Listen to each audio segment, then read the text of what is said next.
Hey folks, I'm Reniac and this is another Doctor Who review. This time we are reviewing Sleep No More, which is interesting, to say the least. And I'm joined by the whole gang.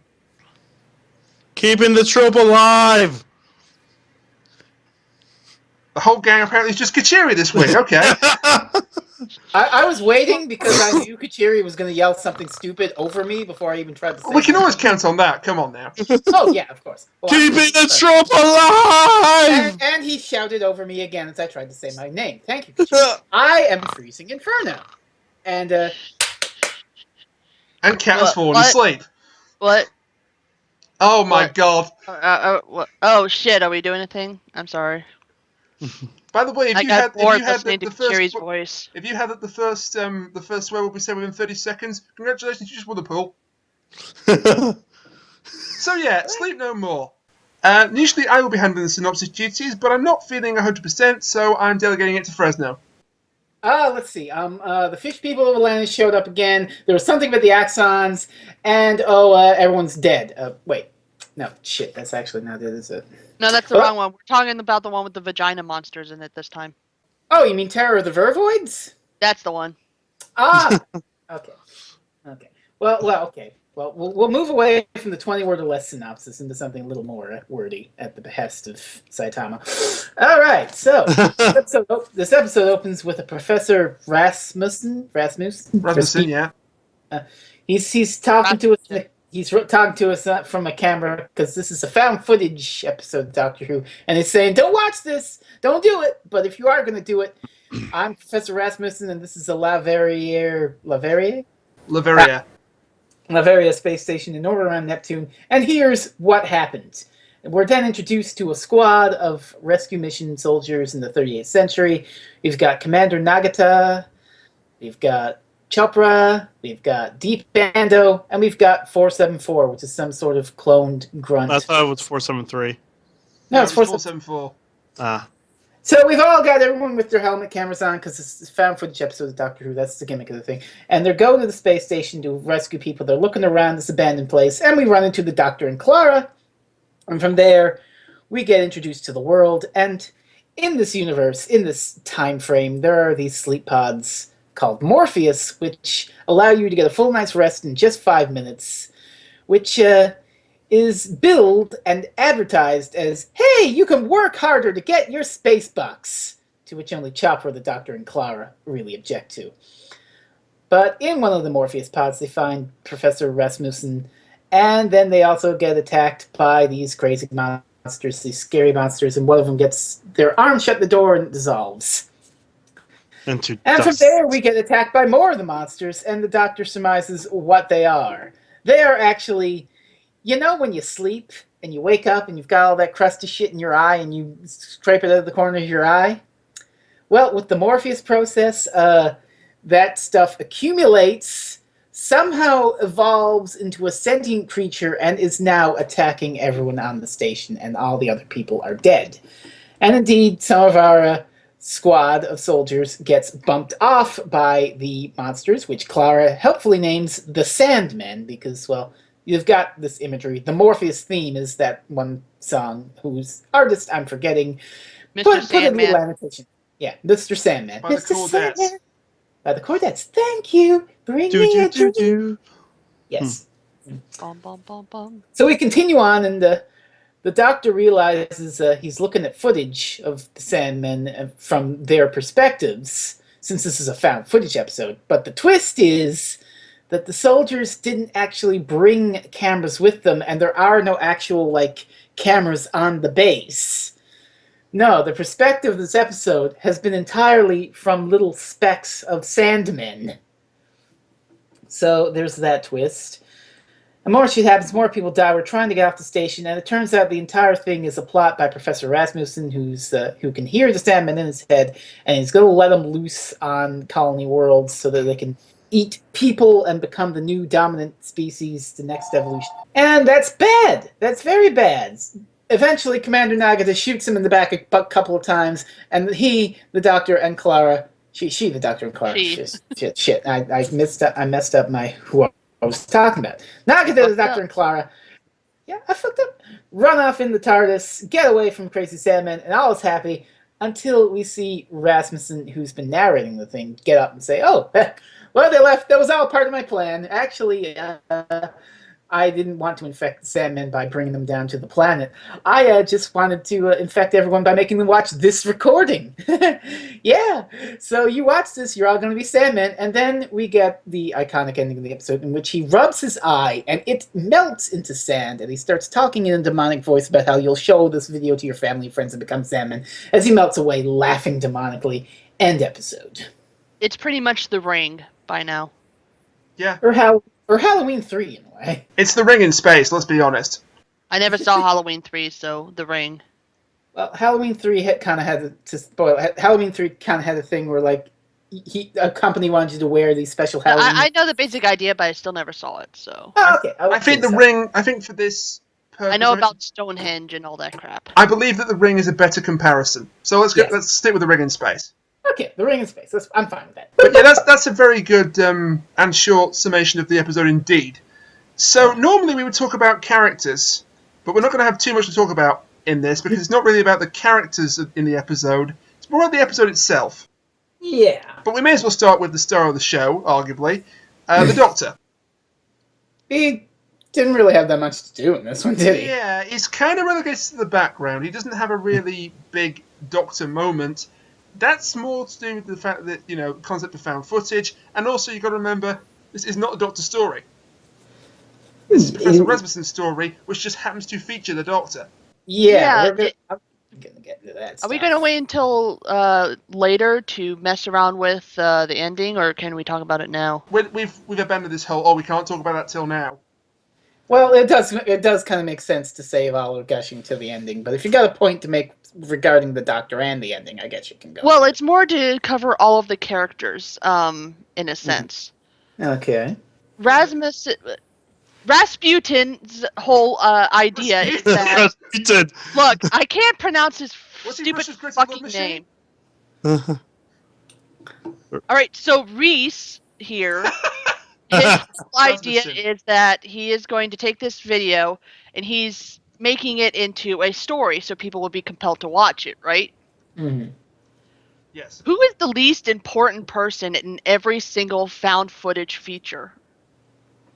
I don't know. Go on. The characters. Oh. Yeah. They are literally only there to carry around the camera and show off the scary parts. You got a point there. That's why I think it's sort of the Doctor, Clara, and all these other people, they're not as important to the episode. And that's why we can't really say too much about them. Yeah. And the Doctor also didn't really win. The Doctor honestly didn't win in this episode. No, I he love- loses. I love that He so loses. much. Yeah, Kat's been saying for weeks, oh, I wish we had a Doctor episode where once the Doctor doesn't win or it's left ambiguous. And you got it. Yeah. You did. There is nothing about this that ends in a victory for the Doctor. He leaves the station without knowing the truth about the plan, or at least it appears that way because we're seeing things from the villain's perspective. Well, arguably saving Commander Nagata is a victory. Does he save her? Well, Yeah. yeah, I don't mean he doesn't say it, but arguably it's a victory. I never see her enter the TARDIS. Well, it's assumed she's in the TARDIS. I'm I mean, all pretty sure three of she them were got it. there. Yeah. Because the ending shot is from Clara's point of view, but I don't remember actually seeing her get inside the TARDIS. I doubt, for all I know, she could have been swallowed off camera. No idea. Which would I'm be pretty If sure she swallowed off camera, they would have shown that. Well, Yeah. maybe not. And we'll get to the reason. I mean, we're not doing the whole. Oh, we can't talk about this all now. But when we get to the actual overall thoughts about the episode, there's something I want to mention. So. Okay. Okay. It Well, doesn't that's pertain to why the I'm saying when it comes to the characters, we can still be, in depth and talk about how they did. But we also have to remember this is still a found footage thing. Well, there is another reason why we can't talk about them in depth, which we will get to when we talk about the crew. The rescue team. But pretty much we have to remember this is found footage. It's Reese's vehicle for putting out the signal. He just wants something compelling that people will watch. He doesn't care about the characters in the story. The Doctor does have two little moments, though, that are quite good. Yeah. He delivers the one bit of comedy in this entire episode where... The space restaurant talk? No, that's Clara. Okay, well, that's a nice... Nagata says to him, consider yourself, he goes, part of the furniture. He's quoting Oliver. Oh. And then she goes, under my command. And then also, you have no authority here. Yes, but I'm in charge. That's nice. He never mixes well with authority figures, let's face it. No. And he's always in And charge. again, he is dealing with soldiers here too. So, Except, you know. he's not in charge this week. No, not really. He's not in control. That's Rasmussen. Or Reese, or whatever we're calling him. Yeah. I'm just saying Reese because it's easier than that stupid name that Mr. they Sandman. Oh, God, please. Well, he is the person giving everyone sleep and inadvertently But I creates. never was reminded of that song again, thank you very much. Ugh. I will say something I really liked was when they're all trying to figure out what Morpheus is, or at least the Doctor and Clara are. Clara gets sucked into one and she, falls asleep. She comes out, and now she's infected with the eye crap, and you can see from her perspective now, and that's like a big red herring, or not a red herring, a big red flag saying, "Oh, I didn't notice it, but I think Kuchiri noticed it. And at first, when you're watching first viewing, it kind of seems like a plot hole, but it actually gets explained later on. So, Yeah. See, The thing is, what I though- originally thought was that Morpheus implanted cameras in them for some reason. Like, maybe the big bosses, because capitalism wanted to make sure that their workers were actually working, or something like that. That would be That could have worked, an yeah. interesting comment. My thing was so at the start of the episode, he says this is all taken from their, helmet cams and all this stuff. And like 3 seconds in after we introduce the characters, we get a wide shot of all 4 of them. Does he It's say helmet cams, or does he just Yes. say various Says recordings? helmet. He says everything you see is that's taken from their helmet cams or from the station Oh. itself. Oh, Oh, I didn't so that's hear just him. the station That's stuff, just him.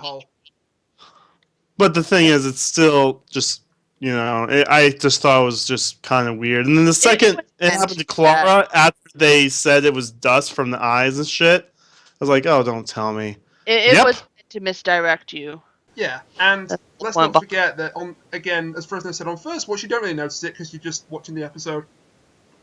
Pardon me. On second watch, you see the moment she gets pulled into the Morpheus machine, that's when you start seeing things from her perspective. Yeah. And not before then. But anyways, what I was saying was during this time, we start seeing from her perspective, and you can see the Doctor sort of look at her, and then he double takes, and he's like peering at her eyes, like he doesn't understand what. I did catch that. Yeah. So it was like really cool to see that, because he's looking in all the other officers' eyes too when they first meet. He's like looking at them like, what the heck is going on here? So you think he noticed the gunk or whatever it was? I think he noticed something, and that's how He he got sees the living. idea. He has seen living beings before. Like he explains that he has a knack of seeing life forms. Yeah. Well, if you said for over 2,000 years, you probably get the hang of that. 2 more things about Clara. Then we mentioned it already, but the space restaurant exchange. Oh, that was fun. I've done that myself. Put the word space in front of something to make it sound more high tech. I Rest do is- love it was the space- I do love the comeback that when Naga's is talking about space pirates and Connor's like, see, space pirates. Yeah. I wanted a Space Australia joke so bad. I did too.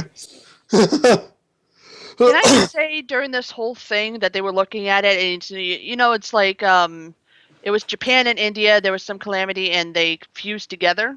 Yeah. The whole time, I kept thinking of Firefly, where it was like Chinese and English. I want to say that got fused together somehow. Yeah. Like the entire planet got taken over, but so it's like half Chinese, half English. There is Firefly big fans right connection. now are screaming at me. Yeah. There is a But big- pretty much that's what I thought of when I first. Well, heard- Firefly fans are screaming right now anyway because their show's been off the air for like 15 years. Wow. Too soon. Oh. Too soon. Sick Too burn, soon. brah. Old. Note to self, never say the word sick burn bra in that order ever again. Who the man? Oh, all right. Never saying never- that again. Not you. Fine, yeah. One more thing about Clara that might be very important. Her being pulled into the Morpheus machine might just have consequences for her. I have a theory on why that might not be the case, if you'll hear me out. I would have like a to hear your theory. confirmation as to why that might not be the case. What did you say, Rainiac? I would like to hear your theory.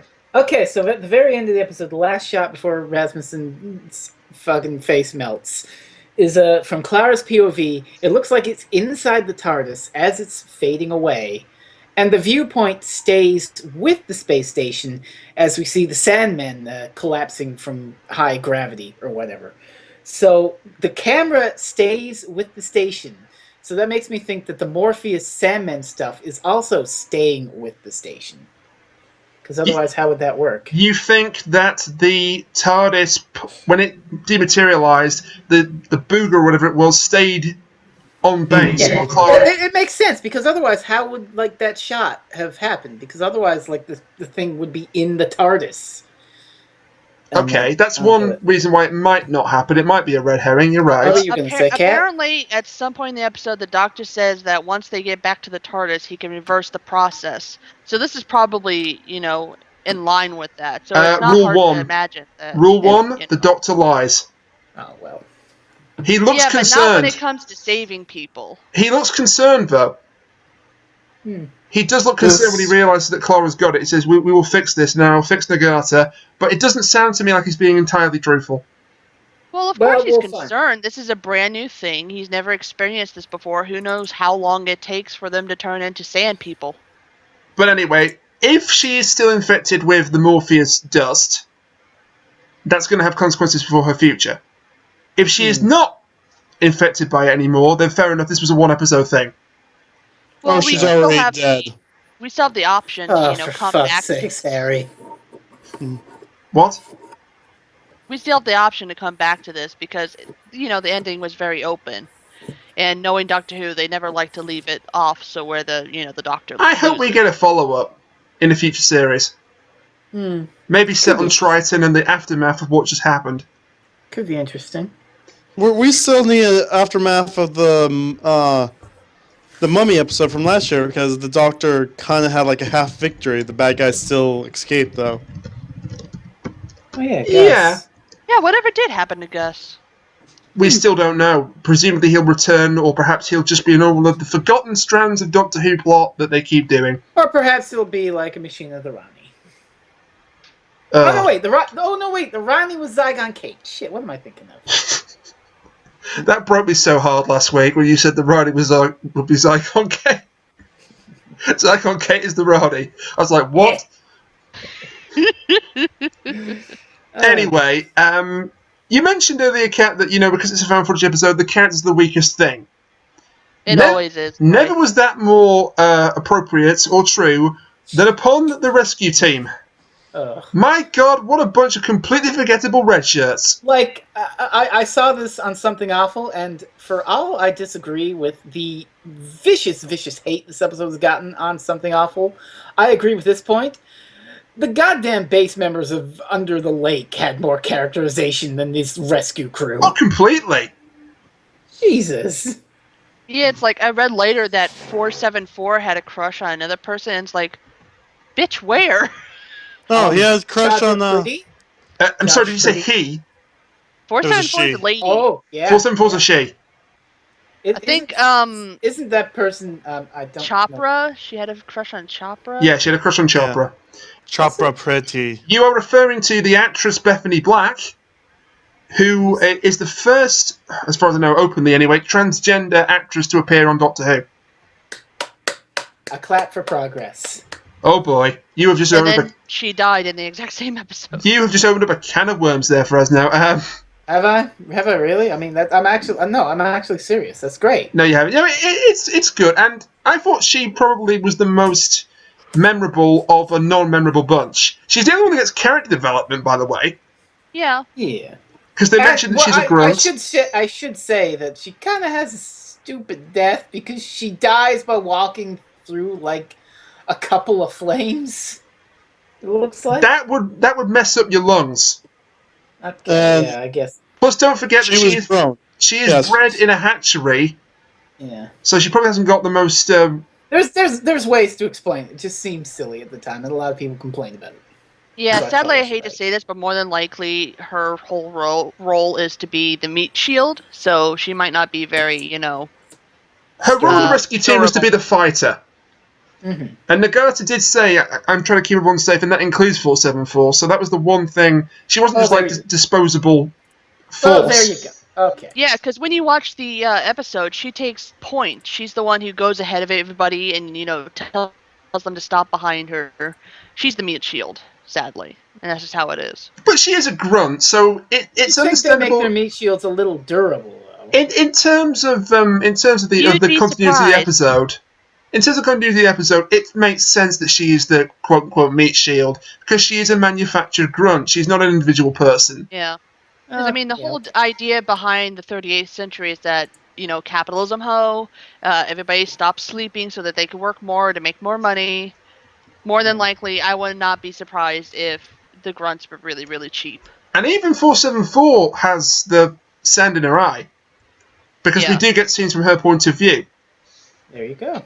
I do also like the fact that when she's bred she is programmed to attack whenever threatened. So she nearly kills Chopra. Oops. We're pushing her. Yeah, but it's just her programming. She can't help it. It's what she's bred to do. It's not her breaking the rules or being aggressive. It's just like she's programmed. She's attacked, she fights back. Yep. And then Deep Ando is completely pointless. Sing for me. Sing for me.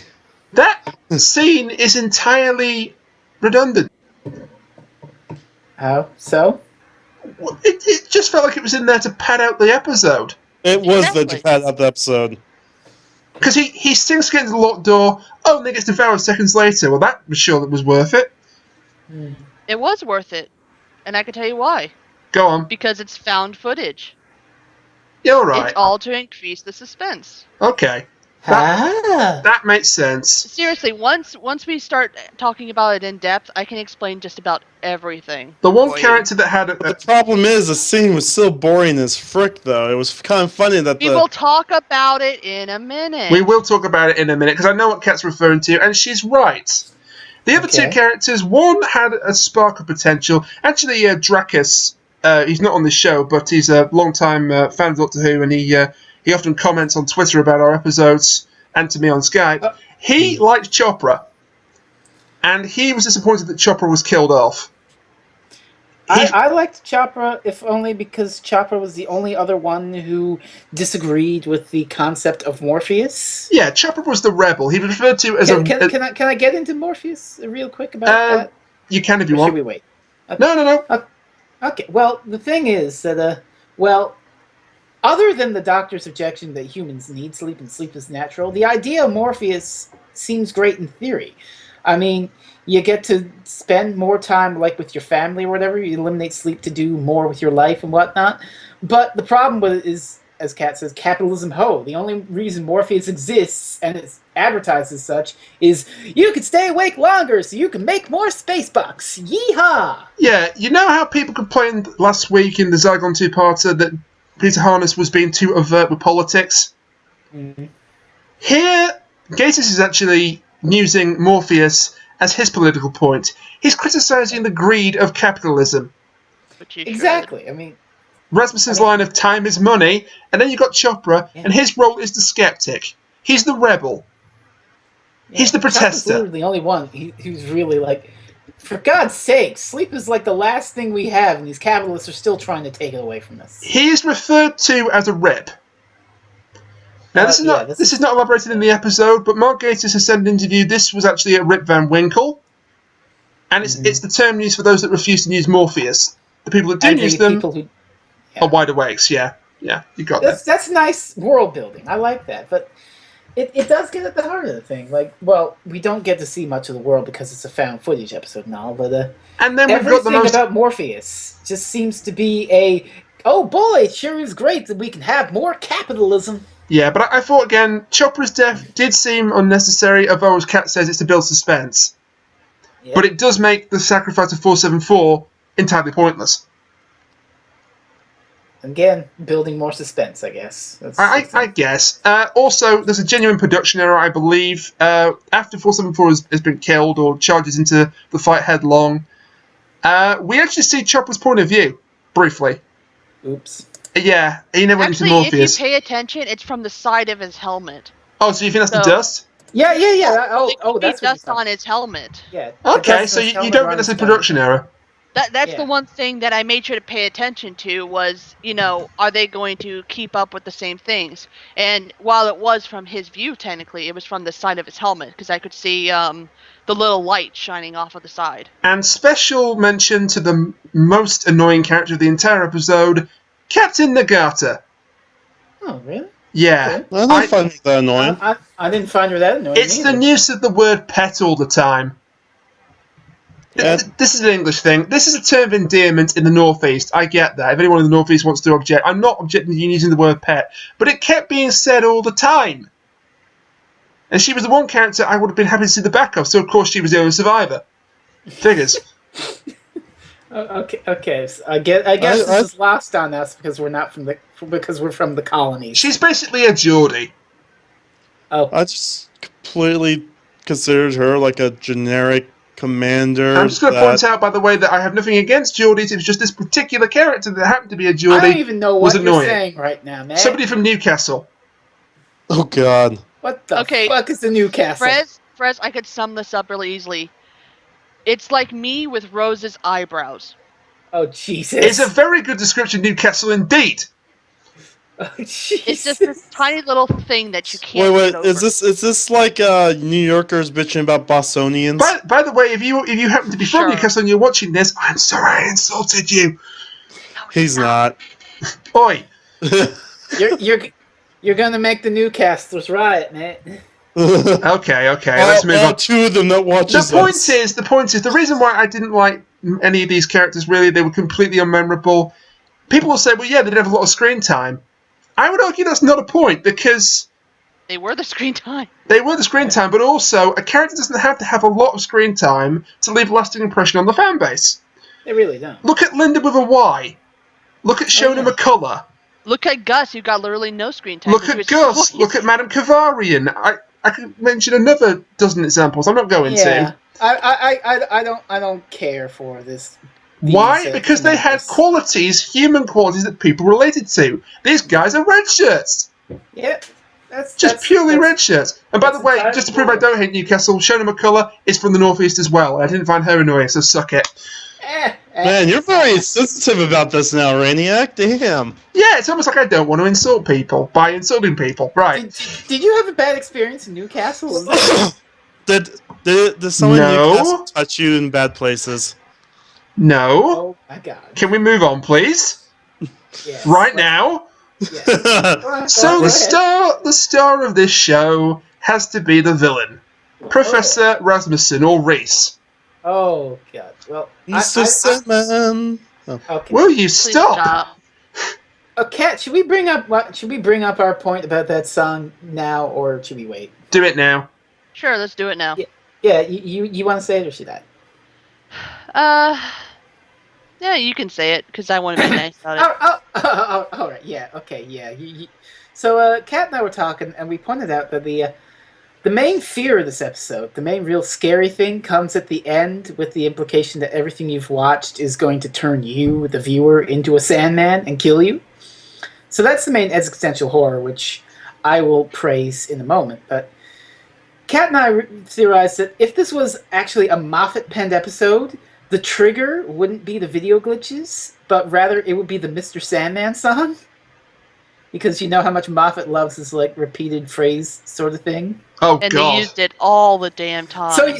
So you'd probably have somebody turning into a Sandman in the episode, one of the red shirts, and they just start going, Mr. Sandman. Oh, no. Oh, no, it wouldn't even have to be that. He would be subtle, in air quotes, by just having the times that it was, played in the actual episode be the triggers. Oh, for God's sake. So, every time the Morpheus pod was turned on, I think once during the explanation of what the Morpheus pods were, that dude had to sing it, and then they used it to distract the Sandman near the end. Yeah. What was I going to say now? I've completely lost it. But they did a better job. Gatiss did a better job than using Oh, yeah.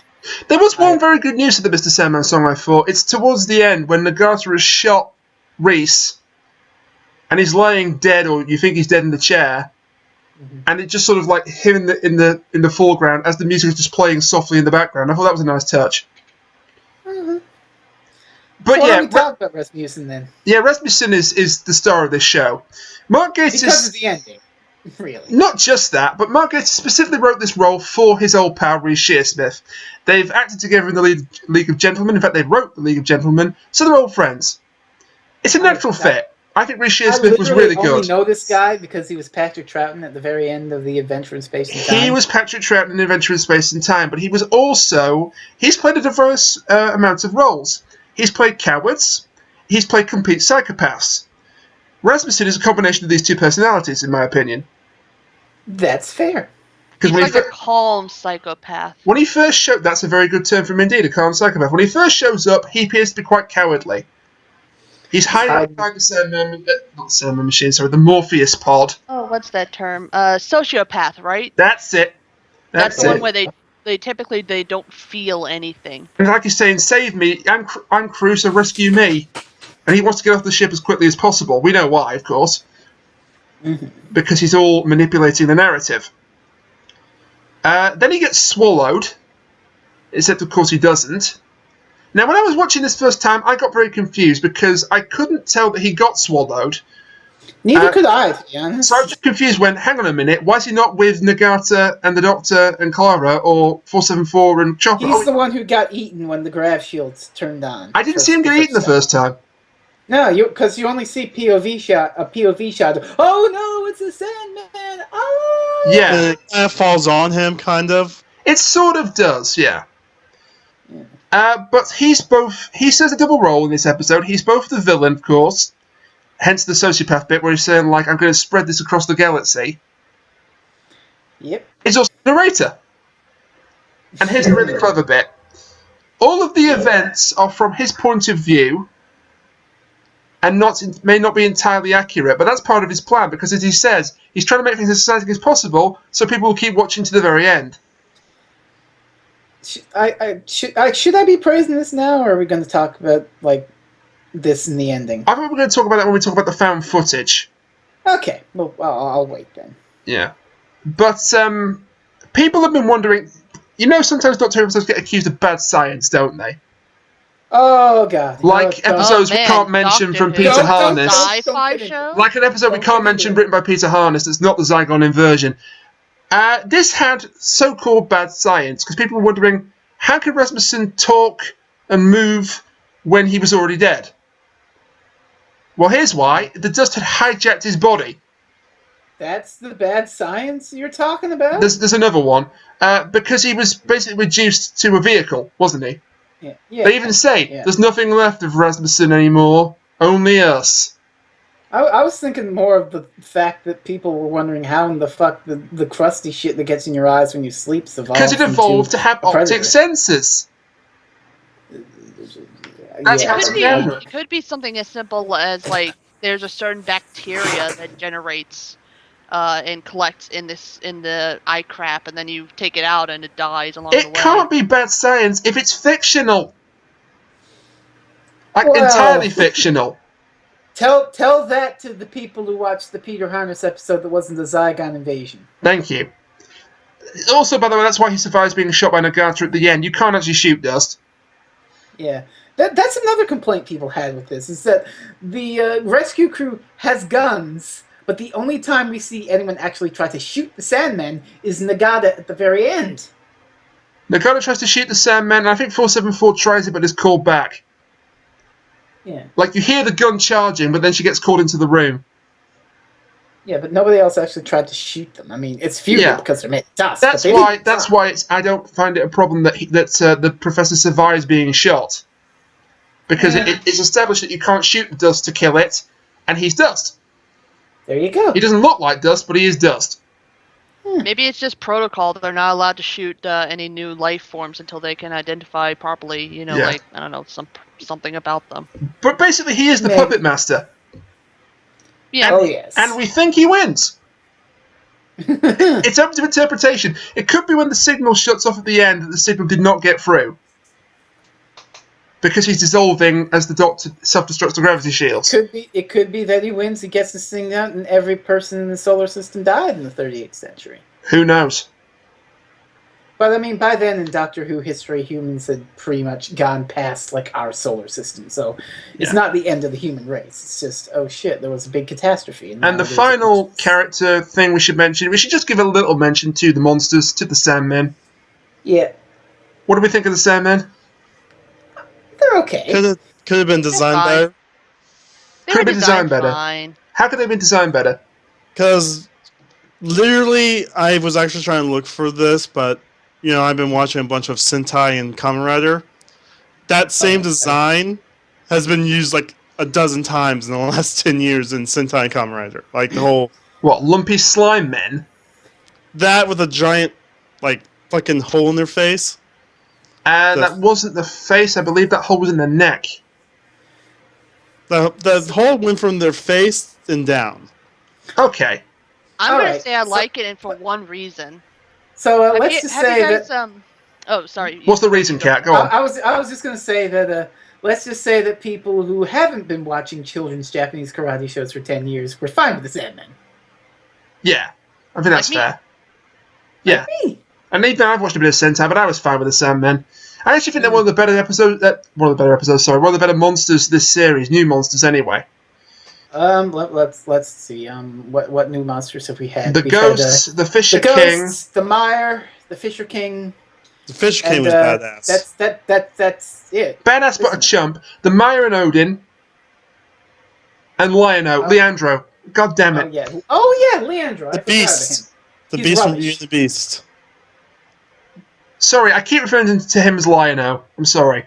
Oh, it's fine. Him. That guy. But it's funny to me because whenever I saw the Sandmen, have you guys ever gone to the beach and tried making those drip sand castles? Oh, God. Oh, dear. Do you know what I'm talking about? Yes. For those who might not, what you do is you take a load of sand, of wet sand, you put it in your hand, and you just sort of drip it down. And it makes like this really cool effect. You could probably look it up online. But that's kind of like what the Sandmen look like to me. Yeah. Because, I mean, humans are mostly made of water, right? So you have a whole bunch of water and you have a whole bunch of, quote-unquote sand. Yeah. So it just kind of, the design kind of makes sense to me in that way. And I mean, you were talking with me earlier, weren't you, Kat? You said that really the Sandmen are a silly concept. They are. It really is. They're rock and stunt monsters. Who. They're pretty effective in what they do, though. I will say it's Doctor Who. There was once a monster made out of candy. I think we can exactly. Oh God! He can drown a mother trucker in Pepto-Bismol. They had a giant, dodgy CGI snake twice.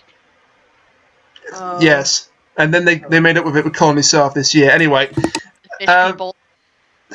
Thank you. Of course, the name is inaccurate, Sandman, because they're actually made of rheum. Is that the name, rheum? Yeah, I think that's how you crusty bit in your eye, the sleep in your eye. Eye boogers. But the name ties in with the concept of sleep. The character of the Sandman, who's supposed to send children to sleep, I believe. I don't mean the Spider-Man villain. I mean the children's character. Guardians of the Galaxy Sandman.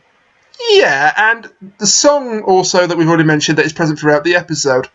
It's Korra that names them, not the Doctor. Yeah, take that, Wikipedia. I had to go on and edit that. Did you actually edit that? Yes, I did. Nice. And then I was reading it again, and I noticed that they said for 474 that it was a male, and I'm like, nope. And I went in and edited that. Kat is single-handedly keeping Doctor Who kayfabe alive. So suck it. If to be technical, though, Clara did ask, well, Doctor, what would you name them then? The Dust Mess. Sandman. Yeah. Never mind that.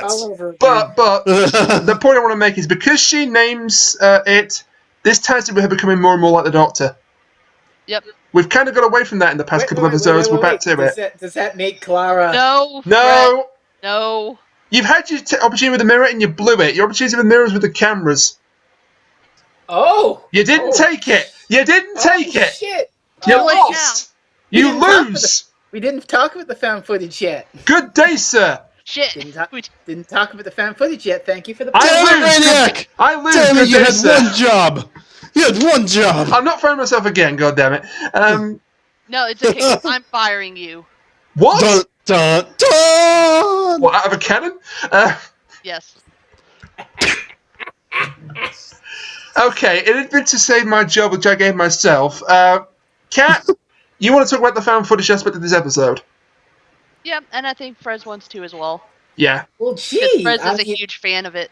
Go ahead. I did hear this nice little theory from somebody, a little bit of symbolism that the cameras in this episode could be a metaphor for mirrors. Thank you, third-rate Isn't Jane that out of Campbell nowhere? / me. God damn it. And indeed, there's a shot of Deepo looking at a mirror, and you're seeing it, and it's like, ooh. Yeah, there is a shot of Deep Endo looking into the computer keypad. I hate everything right There's now. a mirror at the start. I hate everything right now. So, the Everything entire... is awful. Okay, you can stop now, Rain, or everybody. Just everybody. Yeah, let her talk. Come on. We're never going to finish this episode.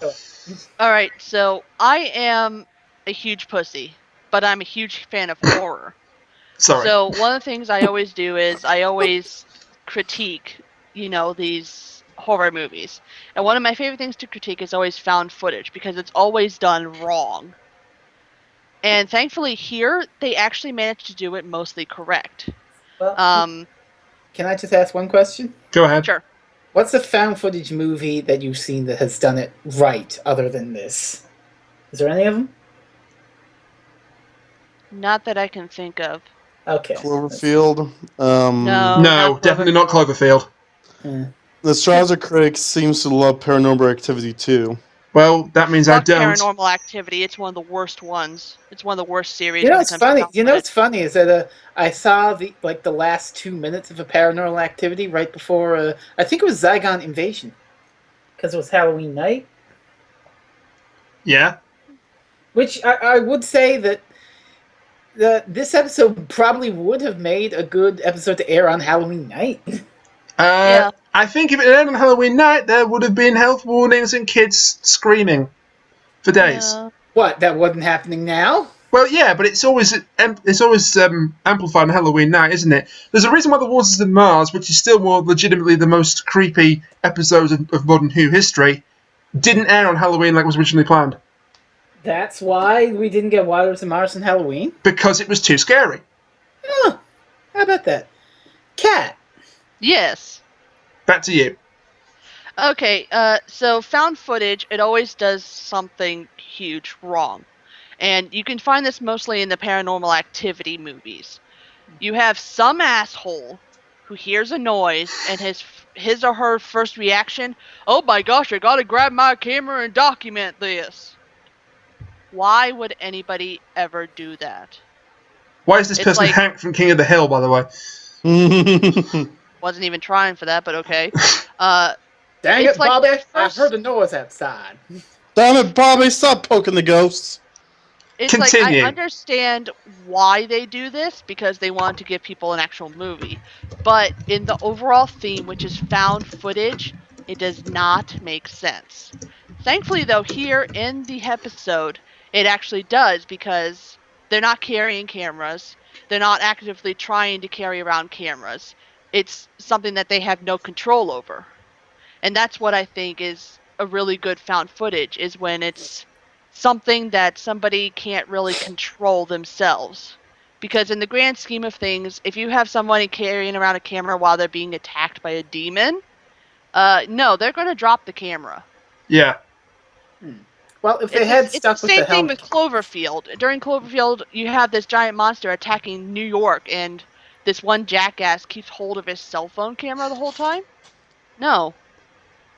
Just no. He would put it in his pocket and fucking run, so then he could have it later to call the police if he needs to. So that's why you think this is found footage done right?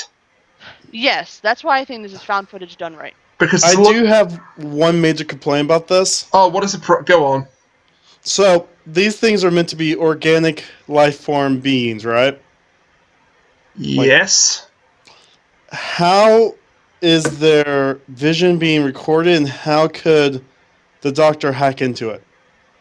How The doc- does did not- have the doc- Rasmussen. paperwork? The Doctor never hacked into it. He was able to bring up the footage. He hacked into Nagata's visual cortex. Oh, that's what he did. Her brain. And then he hacked into Clara's. I was assuming that he was like a piggybacking off Rasmussen. Well, then again, if he did that, He said he was. This is the footage from your helmet cams. We don't have helmet cams. No, he didn't say that. Yeah, you're right. He said this is the footage from the base. You might have stumbled upon a genuine plot hole. Well, Yeah. the idea of the Sandman is that a signal is sent into the person's brain, right? Yeah. What if the signal's still there? Yeah. There we Again, go. The though- brain is just a mass of electricity. And also, The once signal can again, still be what there we and keep see in the transmitting. episode is not necessarily entirely what happened in the episode. You've got Yeah, that unreliable it's a narrator villain. thing. It's Rasmussen's point of view. Mm-hmm. But how can Rasmussen have all this shit if the sand is an organic life form? Oh my that God. isn't electronic. Oh. I mean, We're really And then- getting hung up on this? no, it's just something that kind of bugs me. Okay, And then Rasmussen apparently- created the signal. Rasmussen created the signal. The signal is present within the Sandman. He used the signal to get into the recording. End of explanation. There I we mean, go. if the Doctor himself can hack into somebody's visual cortex and display it as a video, then we have to take into the account the fact that somebody else is able to do say this. that though. And we don't know that he did. We don't know that he did because, again, He unreliable doesn't need to explain every single little thing he does. narrator. The whole Yep. point of this episode, and that's why I forgive it for so much, is he's telling a story. He Yeah. is telling a found footage story that he is specifically crafting in order to make people want to watch. That's why the characters aren't memorable. They don't matter. They're just there to make it seem interesting by killing them all off. Yeah, the only people that are remotely interesting are Rasmussen himself, Clara, and the Doctor. The I only do- reason that they show so much of the Sandman is because he wants to keep people invested. What are these Sandmen? What are they doing? Why do they break apart whenever the gravity goes off? He even That's why says it at the end, gravity doesn't he? shields went off. He says, I do hope you enjoyed the show. I tried to keep it as exciting as possible. Lots of monsters, death-defying scrapes, and a huge climax with a really big one at the end. Everything was either put in place by him or he edited it so that it would be put in place. Exactly. Can I just say I absolutely love the metatextual context of this. Oh, yeah. The villain, he essentially created an exciting Doctor Who episode as his grand plan. It's brilliant. Oh, by the way, I'm not dead. Clearly. Oh. Yeah, I like that as well. Oh, yeah, and I'm not dead, but that's obvious. That's nice, Kuchiri. He didn't mean him, he meant... Never mind. Anyway, one more thing I want to mention. There's no title sequence this week, which is a first. Well, why would Rasmussen have the Doctor Who title sequence? He's not called Rasputin, but that's the point, yeah. It would have definitely There taken away was, from the episode. There was a tire card though that had everything on it. There was a crossword with Clara, 474, Deepando, Nagata, and Chopra on there, plus Leverrier. It was like a sort of word search, grid of letters. It highlighted Doctor Who, just to Yeah. tell you that's the show you're watching. But, yeah, the reason why there was no regular title sequence, this is not Doctor Who, it's Rasmussen's story featuring the Doctor. It really would have taken us out of the episode and sort of, hindered the message that it was trying to send at the Yeah. end. Yeah, so for that reason, I think that it was the right choice. And one more thing about the found footage, the signal that keeps showing up. It's video glitches. It just looks like static, doesn't it? It makes no. It's a filling in the plot hole. But the entire It makes point of no the sense. episode, makes no is that signal. Yeah, it That's makes his no plan. sense if you think that's dust. That why would dust have video glitches? But that's Rasmussen adding that thing in.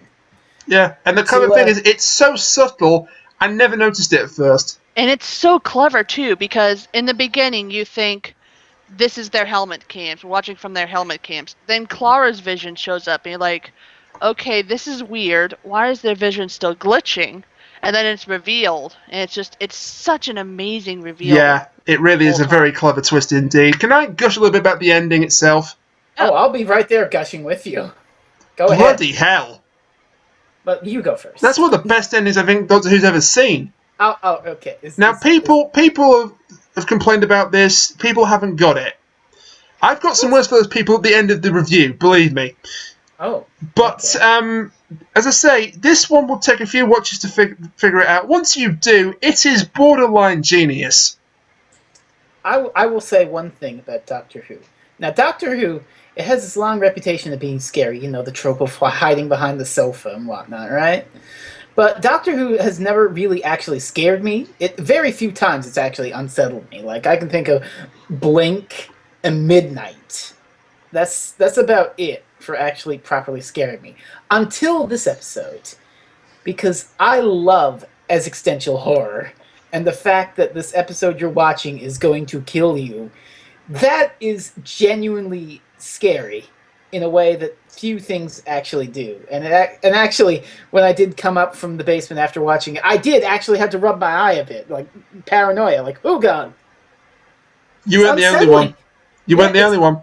It's genuinely unsettling, and I'm just amazed at it. I mean, it's sort of like a Peter Harness thing, where I don't care how bad like the rest of the episode was. That ending is so fantastic that I give this one a pass automatically. Just for because the entire ending, the episode is to set up that ending. Yeah, and that is that amazing effect. So, oh god, the effect! Holy I mean, Jesus. There's just so much to like about this ending. There's this whole explanation of the true explanation, and the fact that it's almost not him talking at the end; it's Mark Gatiss. When he says, I do sincerely hope you enjoyed the show. I tried to make it as exciting as possible. The thing that gets me is when half his face is melted and he's speaking in that low demonic voice. Oh my god! You will show this film to your family. That's so unsettling. And your friends, won't you? And then when he's got no face left, he's just laughing. At points, he says, "Excuse me, you've got something there in your eye." Jesus oh my god, the streets were running around England with the blood of... oh, god damn it. The streets were running yellow with the piss of children in England. There we go. Yeah, I mean, when does Doctor Who end? It aired at 8:15 this week. So it ended at 9:15 at night. No, it was 45 minutes. So it ended 20 past 8, so that would be 5 past 9. Okay, that's not quite bedtime. Into the watershed. That's not quite bedtime, though, huh? Depends how young the children were. Well, I don't know if he's that young children. And I know we said before, children, we give children less credit than we should for how they deal with things like that. I would not blame them for diving behind the sofa. I was creeped out. Fuck that. If I was 20 years younger, I'd have been scared out of my wits by that. I just sat at the screen for about 2 minutes. I was scared out of my wits by that. I just sat staring at the screen for about a minute thinking, what the hell was that? I was too busy rubbing my eyes. Yeah. Like, oh crap, why? I think we all did that. And I needed to look at Immunity Cat after that. And then I watched it again and I thought, how clever is this? And people say Mark Gatiss isn't a good writer? No, he's a great writer. He's the only thing that's keeping Sherlock afloat. Who could have come up with that? Jesus. That's incredible. It's definitely one of those things where it's even more just once you go and watch it again. Yeah. Yeah, on the you rewatch. See how many times this thing happens, or you know, like you see the moment when this thing does this thing. Yeah, it's like that's always one of the best parts. Once it clicks, if it clicks, that's when you realise that you've just witnessed a very brilliant and brave piece of television. Hot goddamn. Yeah. Anyway, I think we should wrap this up with our overall thoughts. I'm going to go last this week. Okay. I guess I'll go first. The characters were a bit flat, but I did appreciate the episode. It was pretty bold and clever and innovative. It had a neat concept that hadn't been done before in Doctor Who, and it managed to actually take that concept and pull some interesting twists with it and how it was presented. Stuff that you could pick up on if you were watching the first time, like the Clara POV stuff. It had an interesting monster, I guess. The less is more approach might have worked for it, but I understand why they did the more approach of actually showing a lot of them, because of, again, the brilliant meta-narrative of the whole plan being a Doctor Who episode, and that amazing ending that manages to genuinely creep out an old man like me. I gotta say, That's great. That is a great episode. I am a fan of it. It gets a pass from me. Thumbs up. Mark Gatiss, thumbs up. Okay. Kuchiri? Huge. I'm part of the group that I thought the episode in total was boring. And it's more because I'm not that big a fan of horror. I just kind of find horror boring in general. However, the only time I actually did have emotion in this episode was during the ending, and I thought the ending was the only thing that saved the episode. Other than that, Fair enough. That's fair, I guess. It's Kat? okay. Stop doing found footage, goddammit! It's not good. This is the only time anybody has been able to make it good. Stop fucking doing found footage! What, you think this is the only time ever someone's made it good? Yes, because That's a bold every statement. other time there is always something that brings you out of the action. Something that Well- makes you go, why? So I take it you like this one then? I love this one. Okay. I think the only other time found footage really worked was the Blair Witch Project, because that was the first time anyone ever heard That of this. It's one like, is kind of iffy for Well, me. you had to be there. It was the first one. You had to be there. When you were there the first time you seen any movie like this, it's thinking, oh my god, is this real or what? It's like, Okay. wow. Is it my turn now?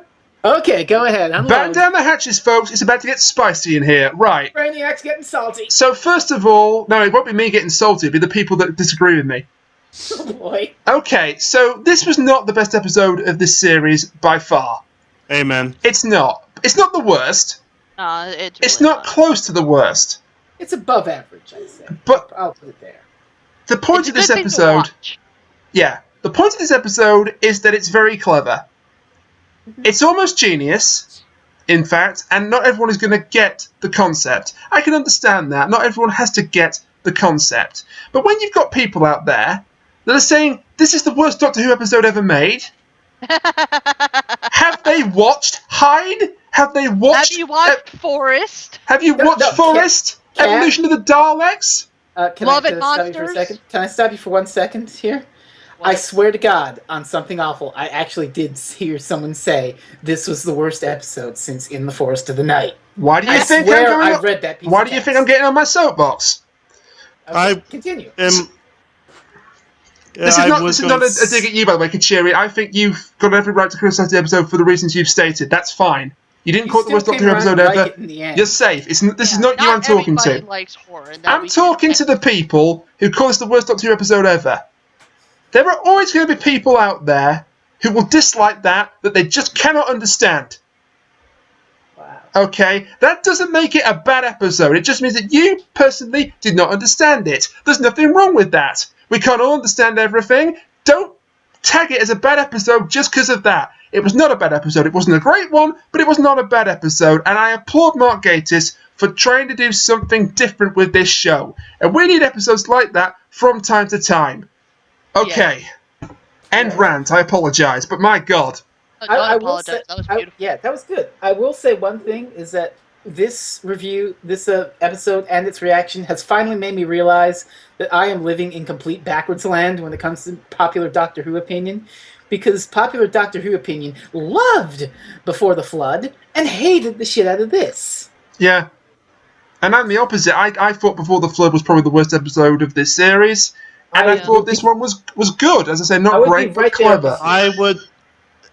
I'll make this prediction now before we do our season 8 review in like a month or two from now. Yeah. This was probably going to be on the bottom of my list. That's fair enough. You've given reasons for it. It's not just, oh, I hate this because I didn't understand it. End of. It's not to your taste, and I respect that. I'm not saying everyone has to have the same point of view. On the contrary, I'm saying everyone's different. Everyone should have their own opinions. You If at you were least not acknowledge the entertained, cleverness. then you were not entertained. That's your own opinion. Exactly. Yeah. It's Kuchiri when at people least are just acknowledge. like, I don't like it. Kuchiri at least acknowledged that the episode had clever bits and the ending was really solid. So I can respect him for that. And one more thing just to mention before we go on to next time. You know sometimes we say, oh, this would have been better as a two-parter? Well, from Mark Gatiss himself, this was originally penned as a two-parter. Really? And that's why we get little bits of world building here and there, like the Wide Awakes and the Rip Van Winkles and the Great Catastrophe. I don't know if I could have handled 2 episodes of this. No, they pared it down. Neither could he. They pared it down to 1 episode. But he's had this idea for a while, like for several years. And finally, Moffat approached him and said, I want you to do the Sleep Dust one. The Sleep Dust Well, one. I'm paraphrasing, but that's the one he wanted to do for this series. There's a whole interview out there about this. Yeah, and Stephen Moffat wants to get us to write a sequel to this. Well, it is neat about the ambiguity of how successful was Rasmussen at the end of it. Yeah. Like, are there now thousands of millions of people who are dead with Sandmen scourging colony worlds around the solar system? But that's something that we could. That's something that we can explore in a sequel. Exactly. And It could be something like The Ring, where people find it by chance. if we don't get a sequel, I actually think it's going to make this episode suffer in history because it's only half finished, really. Well, I don't know about that. And the villain wins, and that's it. So I agree with that. if he does write a sequel, similar to how Zygon Inversion was both a sequel to Zygon Invasion and Day of the Doctor, I'd be all for it. I guess, but at the same time, I wouldn't go so far as to say that if this episode never gets followed up on, it's a failure of Doctor Who. But then again, I love my ambiguity, and you know that. I didn't say it was a failure, I just said it would have less impact. It'll be more forgetful. It'll be more forgetful. More forgettable, yeah. That's fair. Okay.